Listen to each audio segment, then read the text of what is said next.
So, this is awkward. Jaune watched as his little sister crossed her arms and humphed, refusing to meet his eyes. The older ones weren't much better. While they did look at him, their expressions were no less forgiving. Would you believe me if I said I tripped?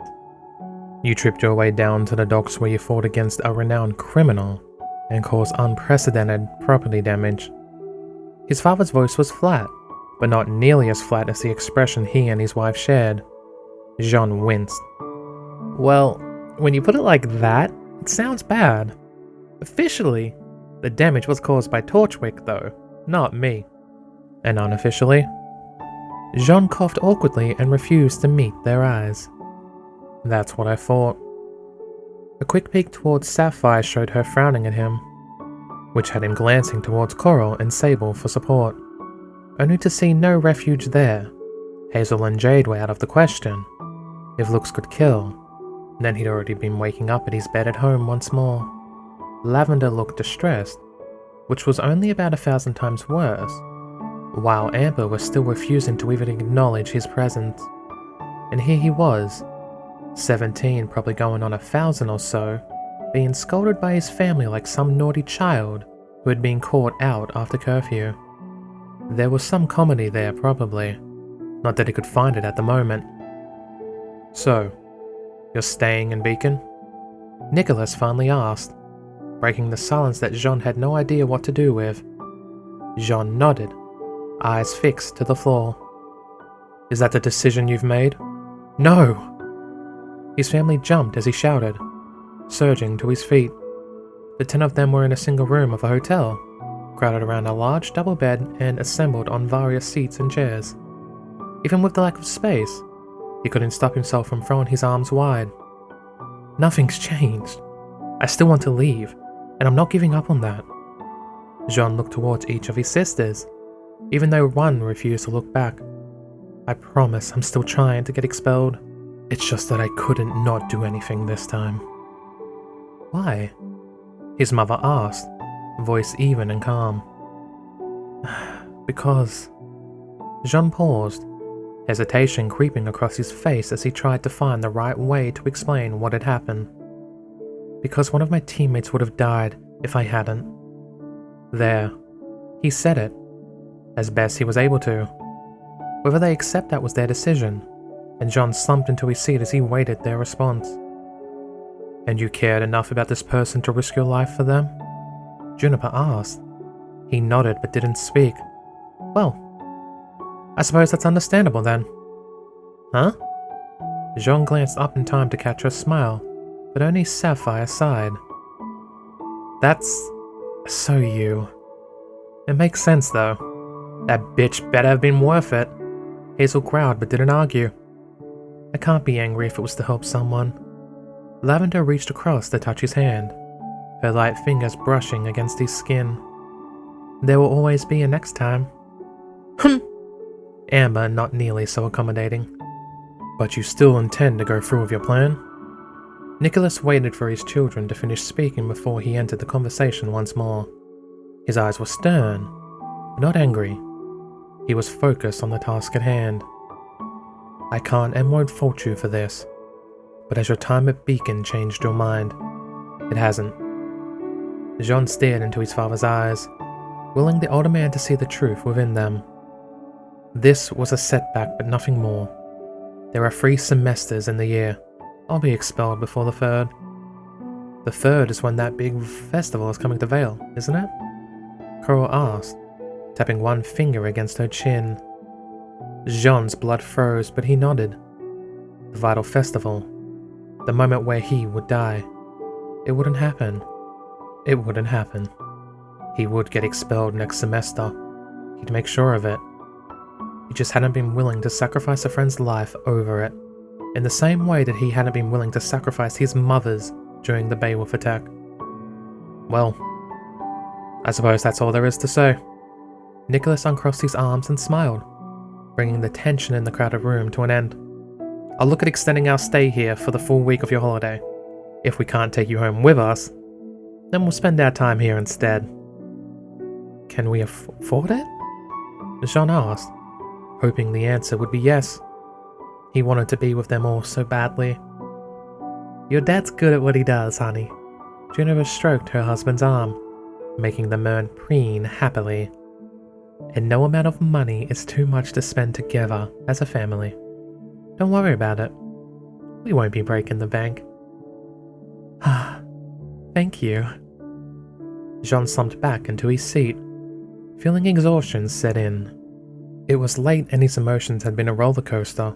In a way, he still wasn't used to the wonderful feeling of actually having a family, which made these moments where they were upset with him all the more difficult. Something pressed against his side. Tired eyes meeting Jade's as she propped him up, letting him lean on her. When she caught him looking, she crossed her arms and glared, as though daring him to comment on it. "I'm sorry I didn't manage to get expelled." "It's fine. You're here with us now. That's all that matters." "But I wasn't there for you all those other times." Jaune thought to himself as his eyes drifted shut. All those times when he had run away, without even passing thought for the family he left behind, because they had never been important enough for him, because he'd forgotten about them. Never again. I'll never let it happen again. Jaune didn't even notice when he started to fall asleep, head resting on his sister's shoulder, nor did he feel his father gently lifting him up, carrying him to his room. It felt good to be home, however, even if he wasn't in Ansel. Wherever they were, that was all that mattered. "It's strange to see you awake this early," Juniper said as the two of them walked to the hotel's restaurant for a light breakfast. The others were still either sleeping or in the process of getting ready, likely working out a shower rotation. 7 sisters between 2 rooms made for a somewhat awkward sleeping situation. He was thankful he had his own, though Lavender had come to his room, blurry-eyed, and ordered to beg the use of his shower. He couldn't say no to her. "A bad habit I picked up from Beacon." Jaune sighed. His mother made to sit down at a small table for 2, only to pause as Jaune appeared behind her. "Aw, thank you, sweetie." She smiled at him as he pulled the seat out for her, letting her sit down before making his way around the table to sit down. His cheeks were a little red, but the action had been more instinctual than anything. "This bad habit of yours, was it something you learned or something you were taught?" "Definitely the latter. One of my teammates is a slave driver, I tell you." Jaune helped himself to some toast, spreading margarine across it with a knife. "Up at 7, sometimes 6 if she gets her way. And she won't take no for an answer either." He bit down with a growl, chewing on the warm snack. "Nag, nag, nag, nag, nag, she's a damn nightmare." His mother's soft giggle made him pause, mouth still half full of toast as he glanced across the table at her. She had the fingers of one hand over her lips, but he could still see her smile, not to mention the coy look she sent him. "What?" "Nothing," she said. In that way he imagined all mothers did, when there was clearly something they were thinking of. Jaune rolled his eyes and finished his food, trying to ignore her smile. "It's just that I think I would like to meet the young lady who can force such a change in you." Introduced Weiss to his mother. Yeah, no, that wasn't happening. The two would get on entirely too much. "Your sister told me a little about them," she went on, "when they managed to reach them on your scroll. But I wasn't able to get the full picture. What is your team like?" "Did you see them before they left?" he asked, referring to the moment at the terminal where the 2 teams had said their goodbyes. He wasn't sure if his family had been waiting, or if they just so happened to come out at the right time. Juniper smiled. "I saw a little," she admitted. "I saw quite a few girls hugging you. Though knowing you, that's probably not a good thing. My team was the white, blonde, and black-haired girl. It was times like these that made him realize just how distinctive his friends were, especially since they could all be conveniently described with a single color. The others are another team that hangs around us, mostly because their leader is the blonde sister." "The little one?" Juniper guessed, getting a nod from Jaune. "The way she hugged you. I wouldn't have thought it was just because of her sister." Jaune groaned. "She's Amber Mark too." Juniper seemed to understand, smiling as she helped herself to some scrambled eggs and bacon. Jaune raised a brow at the portion size but ignored it. She must have been tired from the long journey to Vale. At the end of the day, compared to what he ate, all portion sizes looked big. He only needed the single slice of toast. "And do you get on with your team?" Juniper asked. "When they're not waking you up early, that is." There's been some teething problems. No need to tell her what those were or how he caused them. But I suppose we've started coming together a little. Jaune. I'm trying to get an idea of what my son's teammates are like. Could you possibly reply with something actually resembling an answer? I get enough of this with Jade and Hazel, and when I ask about their college courses, they just say fine over and over again. That sounded like them. Jaune thought with a little laugh. He supposed he could humour Juniper though. It wasn't that he'd been trying to hide anything from her. His team were just that to him. Weiss, Blake and Yang. Nothing more needed to be said, since he had known them for centuries. Well, first there's Yang. She was a tall blonde you might have seen at the terminal. Trust me, she's about as blonde as they come. She's loud, aggressive, snores to fit to wake the dead, and thinks about her actions maybe a year after she's made them. She's confident though, protective too, with a mean streak towards anyone that tries to hurt her sister or someone she considers a friend. She hates bullying and won't put up with someone being cruel to another. She isn't afraid to fail either, just keeps trying harder and harder and harder to do what she thinks is right. Juniper hummed as she continued eating. The black-haired one is Blake. She's annoyingly stubborn, and the one who cost me my chance to escape Beacon. The one I had to help.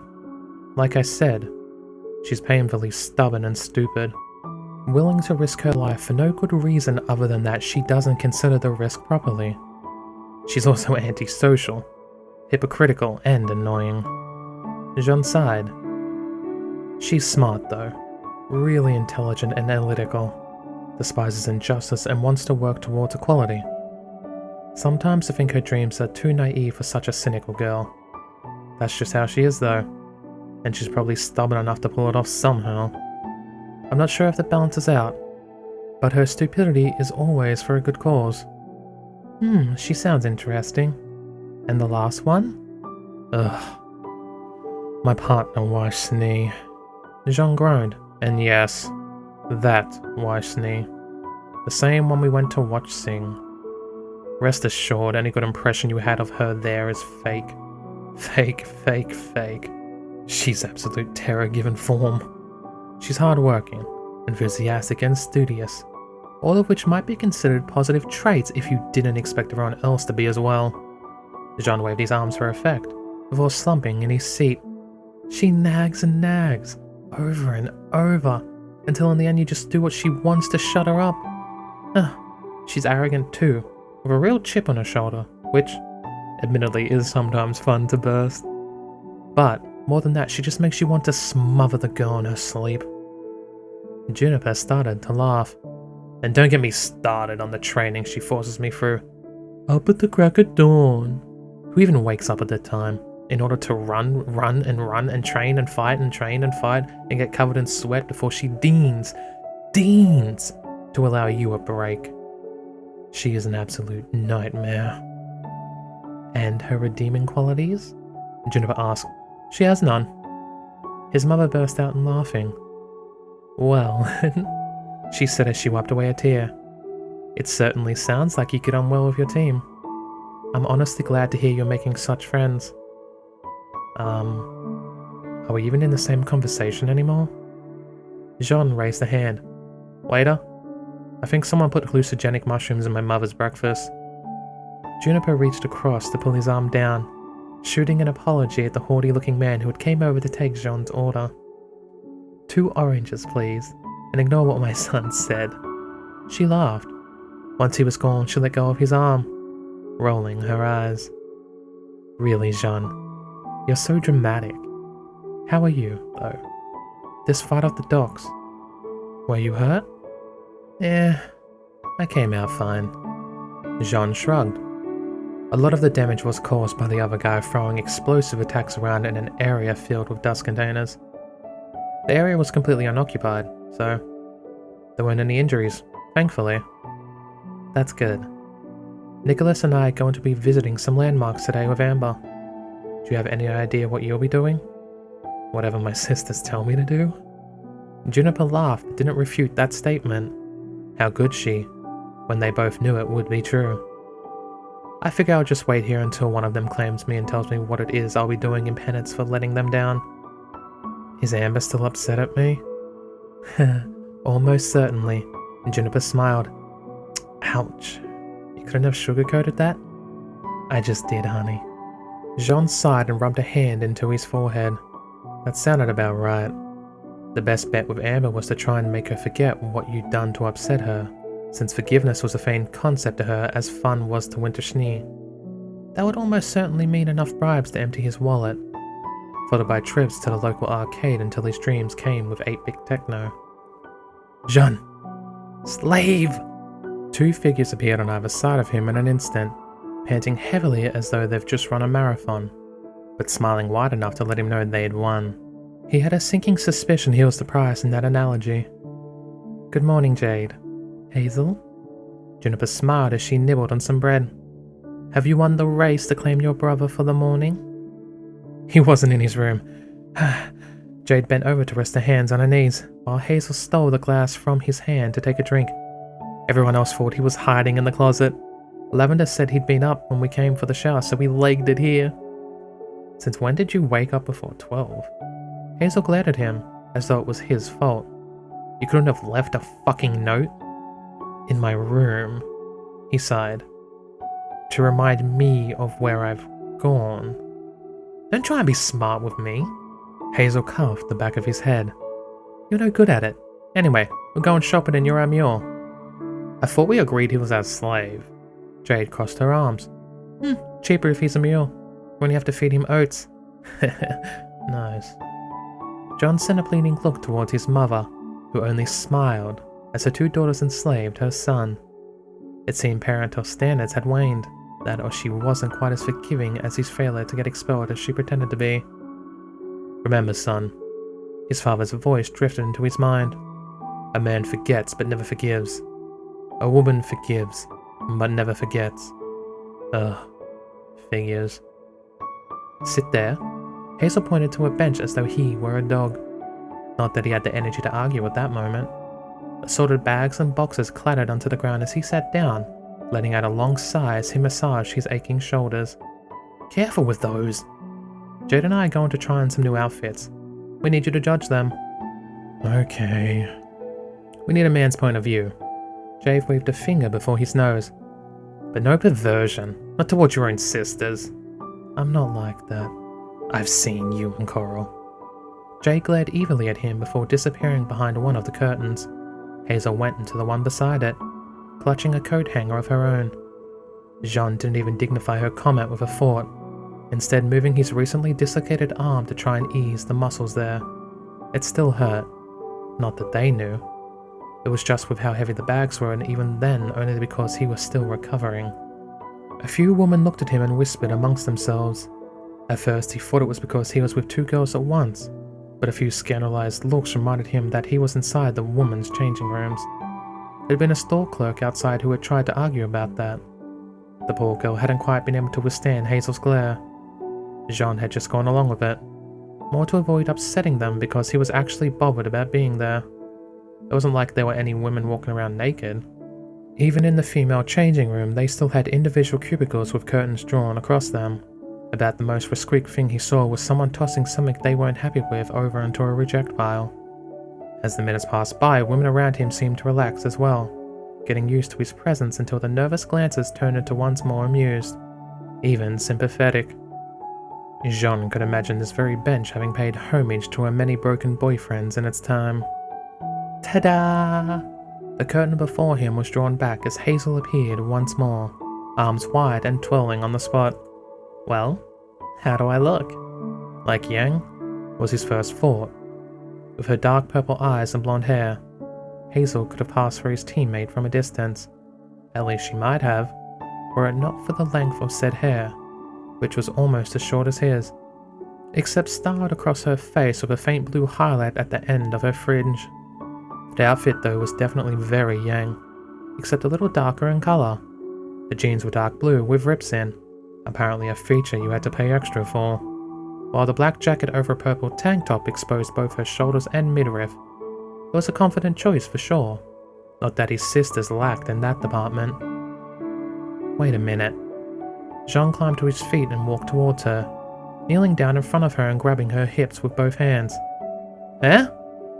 Hazel flinched and made to step back, but he held firm, taking one hand and tracing a finger across her navel. She shivered slightly. What the fuck? Quit it! You got a piercing?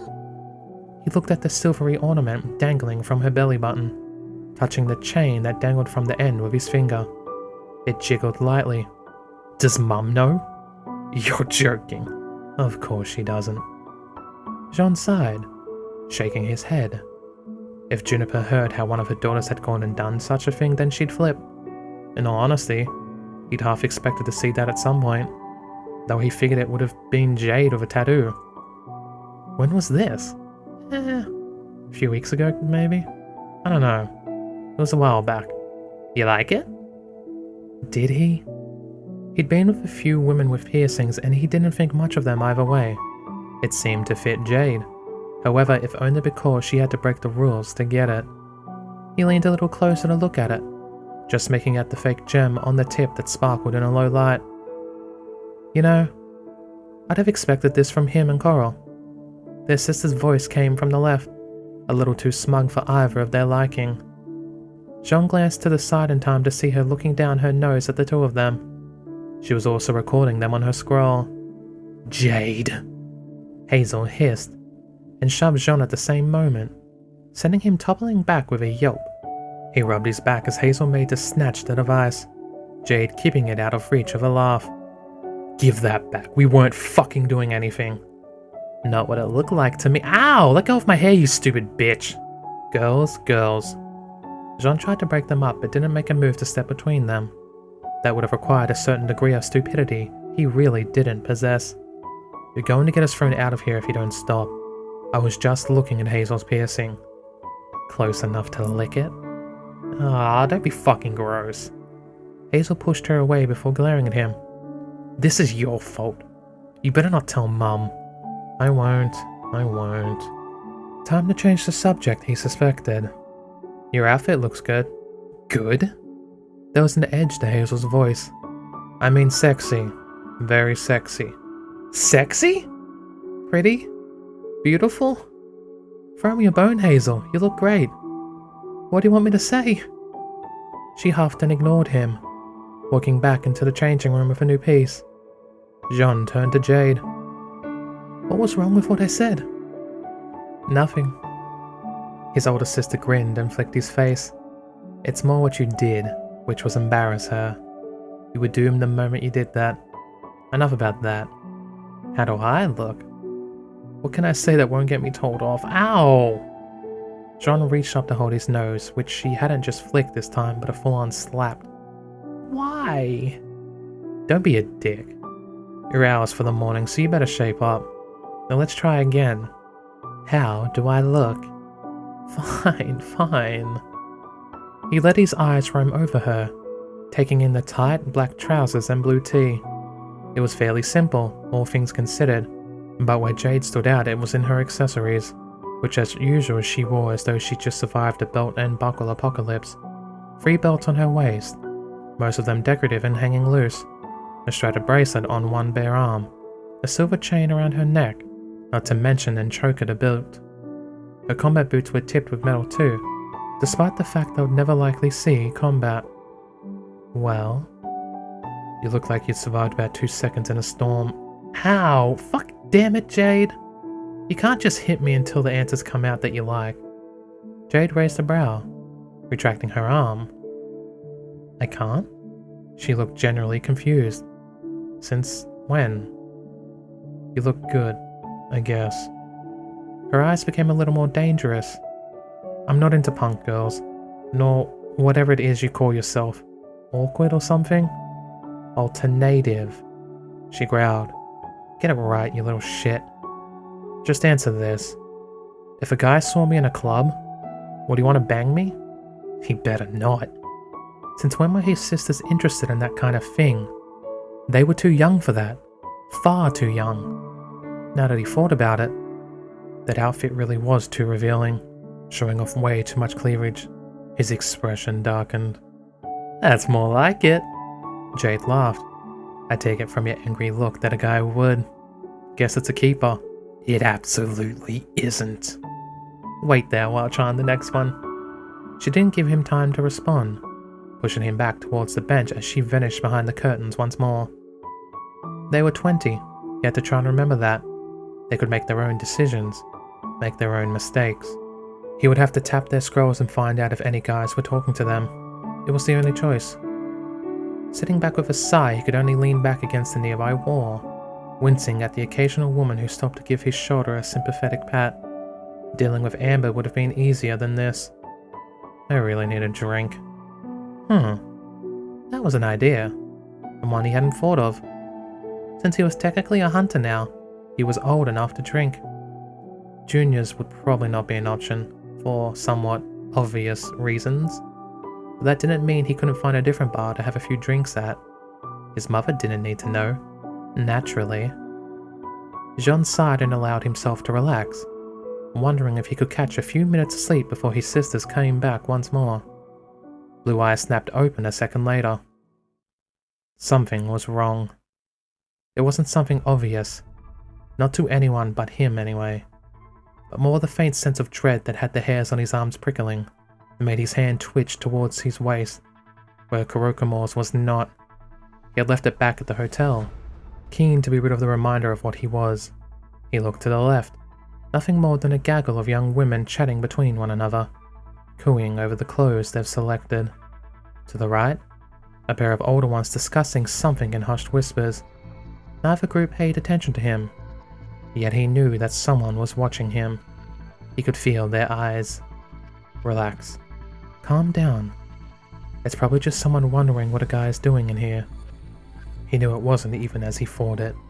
Those looks began anew whenever a new girl entered the changing rooms, and yet he hadn't once reacted to them like this. This was a feeling he knew. A sensation like thick nausea in his stomach. Unable to ignore it, he shifted on the bench, desperately searching for the room for the source. No one leapt to his attention, not even the customers coming out of the new booths or the lone bored teen in the back who was supposed to be watching to make sure no one was damaging the clothing. But who instead was playing with her scroll? The needles on his skin increased, until he finally noticed a figure leaning against the back wall. He didn't recognize her. Blonde hair, short stature, and unremarkable clothing. She was chewing on something, gum of some kind. Her eyes met his, however, narrowing.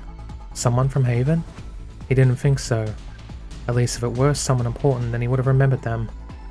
She was tilting her head to the side now, fully accepting that not only had he noticed her, but that he knew full well that she had been caught looking.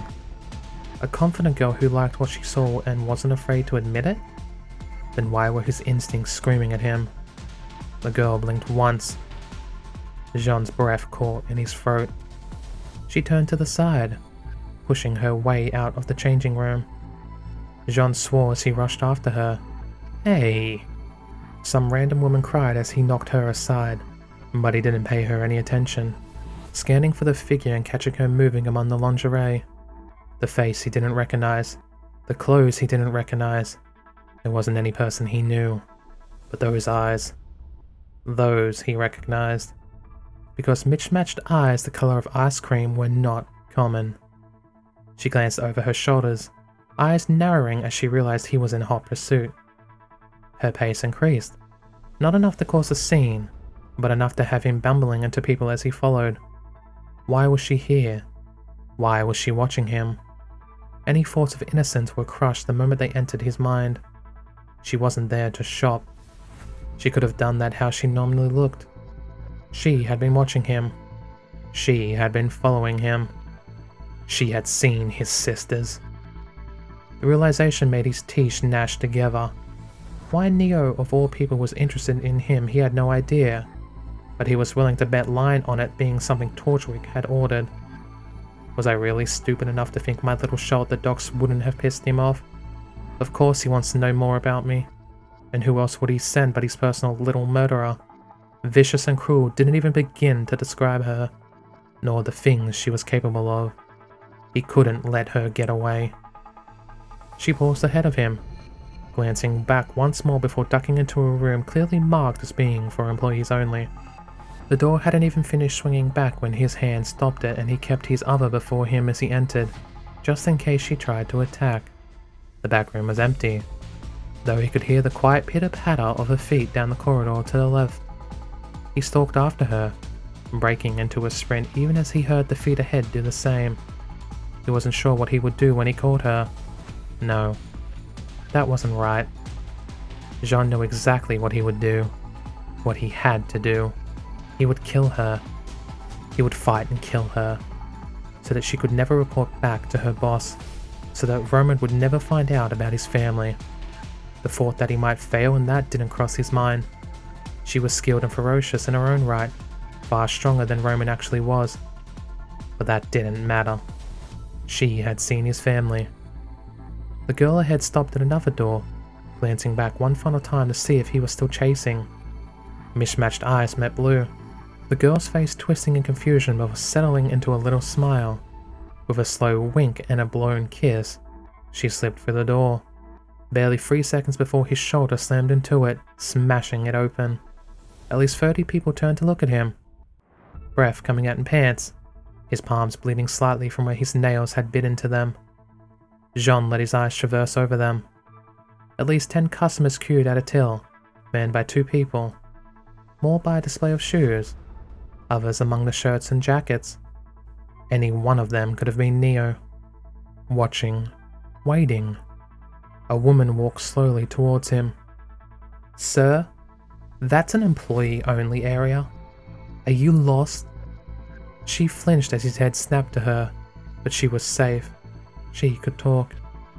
He tried to force a smile onto his. Judging from her expressions, he didn't do a very good job. "Yeah," he said. "Sorry. I'll just be on my way." She nodded, unwilling to stop him as he stalked off. He couldn't find Neo, at least not in the obvious way. But with so many people watching him, it would have been impossible anyway.